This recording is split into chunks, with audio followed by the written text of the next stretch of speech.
Hello, my name is Jordan Call, and this is my case study for parental apathy for EDL 856. Category 1, problem identification and analysis. What do I know? I know that Miss Rose is a new administrator. She just finished her degree. The school has minimal contact with parents in the community. Mrs. Rose wants to improve the communication between parents and the community. There's currently no PTA or PTO at the school. The principal feels that it's best to leave parents alone because the school is fine as is. There's very few parents that show up for meetings. The principal feels that parents don't want to be more involved. The principal does not want a PTA or PTO, but he would agree to start a parents advisory group if there was enough interest. And only 8 parents showed up to the parental involvement meeting. The principal does not want to proceed with the meeting. So what do we need to know? We need to know the school and community demographics because that could change the way that we proceed with how we do things in the future. Why is there no longer a PTA or PTO? We know that there was one in the past, so what happened to it? How do parents in the community feel about communication with the school? Do they feel like they're missing out, that they're not getting enough information, that they're constantly having to fish for information? How do they feel about their communication with the school? Has the principal tried things in the past to improve the communication? If so, what did he do? How do parents in the community receive information about the school? Do they get social media updates? Is there newsletters on the website? How are they communicated with? Did something happen to damage the communication and relationship between the school and parents and the community? The principal seems to have a pretty negative outlook towards parents and the community. And why is this? I feel like something had to have happened to create this feeling. How is the school perceived in the community? What's their reputation with the community and outside members? Problem identification and analysis. So there is little to no parent community involvement communication with the school. This is a huge problem. We need parental involvement and communication. The principal is not interested in improving the communication and relationship with parents and the community. We definitely need him to be supportive of this. This is something that we need. And then there is an ineffective form of communication between parents and the school. Obviously, parents are not getting all the information they need. And we know this because so few parents showed up to the meeting. Out of the whole school, I feel like more parents would have showed up had they gotten the information. Category 2, proposed plan of action with appropriate strategies for implementation. The first thing we're going to do is we're going to proceed with the parent meeting. The last thing we want to do is hold this meeting and then when the 8 parents show up, tell them, oh, just kidding, we're going to waste your time and we're not going to do this. That would be very inappropriate to do. So we're going to proceed with the parent meeting. We're going to discuss current parent and school relationships, communication, and the involvement. We're going to ask parents for ways to improve communication. What are some ideas that they have? What problems do they see? And just open up that communication line. We're going to propose the parent advisory group and ask them to participate, and we're going to schedule meetings for the rest of the year. Then we're going to create the parent advisory group. We're going to recruit parents. We can do this by having events, by notifying, by putting it out on social media, but we're going to recruit parents to make this group. We're going to strive to work on improving communication and parent involvement within the school, and we're going to schedule all the meetings for the remainder of the year. That way everybody knows when they're coming, what's happening, and they have plenty of time to prepare and take off work or arrange childcare, whatever they need to do to make sure that they are there. And the next thing we're going to do is we're going to improve school communication with parents in the community. The way we're going to do this is we're going to reach out on through multiple avenues of communication. We're going to do this through social media, whether it's Facebook, Twitter, a combination of these, whatever. We're also going to use the school website. We're going to do newsletters, and we're going to have teachers be making phone calls, email, Class Dojo, however the teachers normally communicate with parents.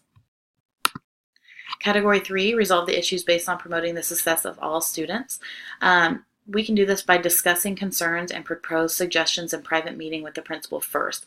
I want to make sure that I am in line with the principal and that we agree on how we want to approach this and how we want to proceed so that we come together as a united force and get this accomplished together. So we want to meet together first before we hold any meetings with the group or parents or anything like that.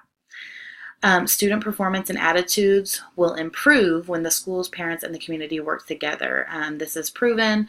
If students feel like their parents are involved, their families are involved, the community is involved, they're going to have a better outlook on their own schooling, their own education, and you're going to see those improvements in their grades and in their attitudes.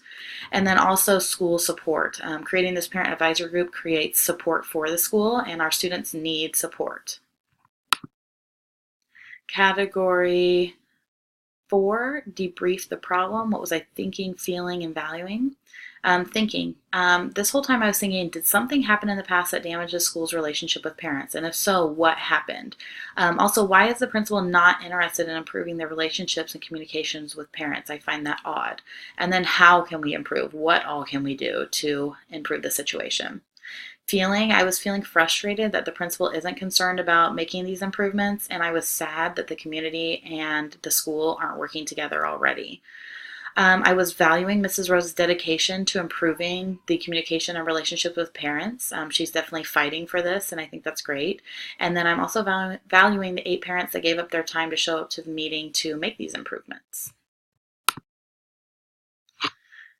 Identifying issues that are unresolved or open to further investigation. What if the 8 parents that showed up to the meeting are not fully interested or dedicated in making the proposed improvements? Also, why will the principal not allow PTA or PTO and simply just a parent advisory group? What does he have against the PTA and PTO? Will the parent advisory group be successful? Will we make the improvements that we intend to make? How do the teachers feel about the situation?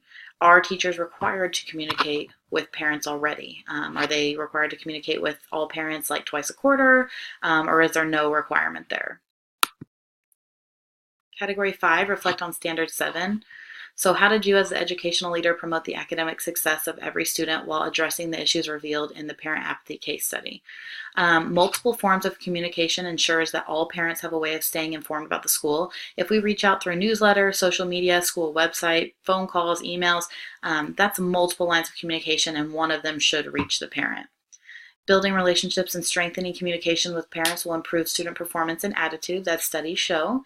And then creating a parent advisory group will increase school support, which we all know schools need. How did you as an educational leader promote the personal well-being of every student while addressing the issues revealed in the case study? Students will have a more positive outlook on school when their parents are involved in their education. Parents will be more involved in their child's education and life when they have a good relationship and line of communication with the school.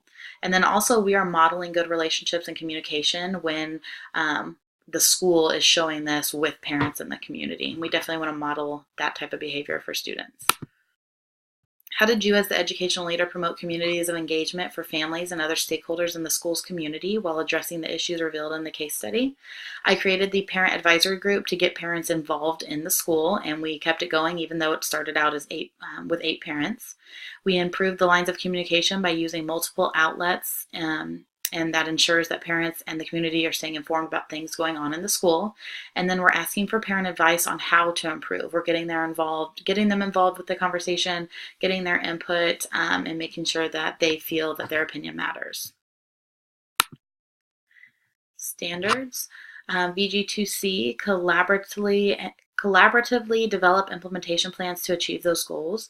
As a building administrator, I worked collaboratively with the principal, parents, and the community by creating the parent advisory group to achieve the goal of improving communication and relationships. And then ISTE 1B, engage in an ongoing process to develop, implement, and communicate technology-infused strategic plans aligned with the shared vision. Myself, the principal, and the parent advisory group engaged in an ongoing process to develop, implement, and improve communication with parents and the community about things taking place within the school. Thank you.